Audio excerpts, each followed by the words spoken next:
Hi, this is the Realty Man, Dan Culafranson, saying hello to our friends and neighbors there on top of the world in the villas.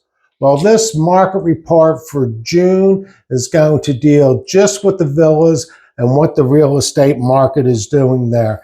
And it's going to give you the numbers that you need in order to make an informed decision as whether you want to purchase or whether you want to sell. So what is happening in the villa market and what do you need to know? Well, what we're going to do is we're going to look at what's active right now, what's pending, going under contract, and yet we're going to also take a look at what the solds are, because the solds are going to tell us the true story. So why don't we get into our report, see what this looks like, and hey, please feel free to share this with all your friends out there as well. Well, let's go into this report.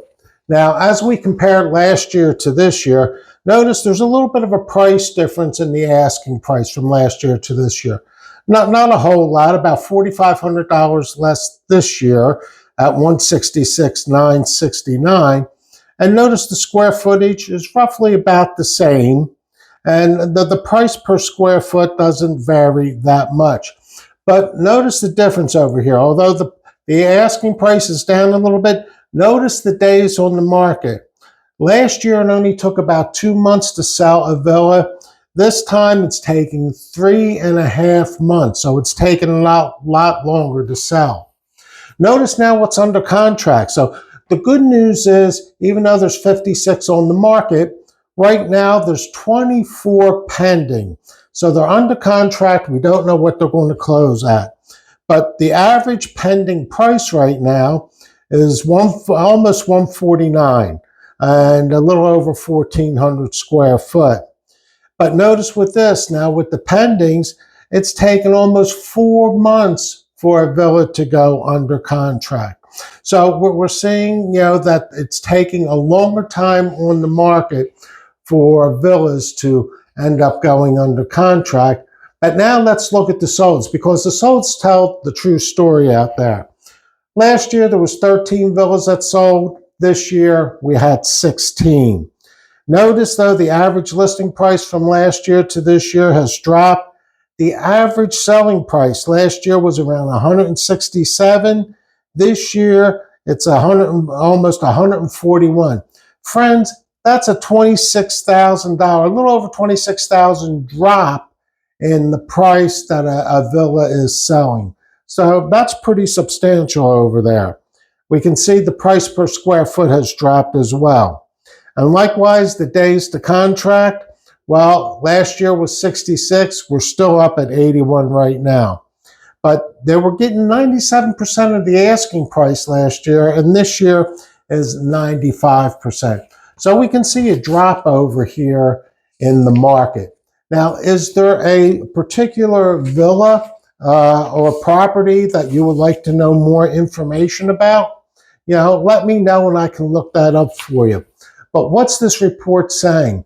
Well, what the report is saying is that pricing is crucial right out of the gate if you want to be competitive with the other 56 active listings that are out there.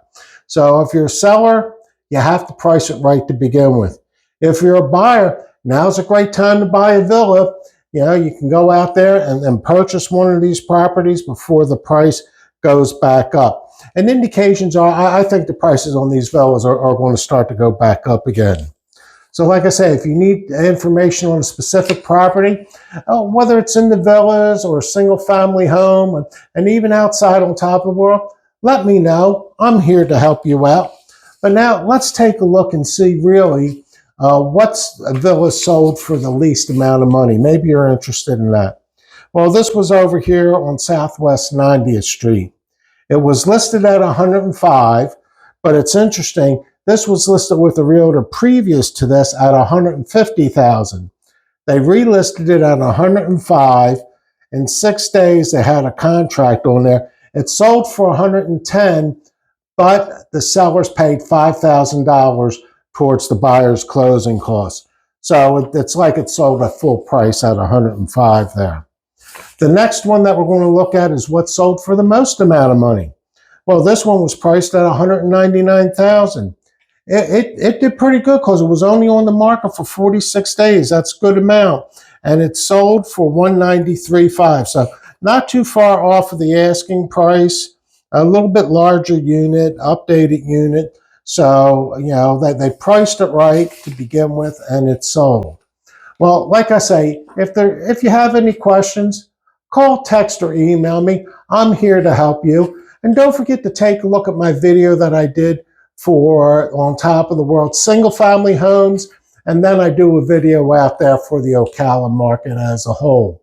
Well, I hope you enjoyed this. I hope you find it useful. Please hit that like button for me. Hey, I really appreciate you watching this, and please feel free to share it with your friends, neighbors, family, you know, and if I can help you out, please let me know. Well, this is the Realty Man, Dan Culafranson, wishing you well, and hey, let's make this a great day. Thanks for watching. Bye.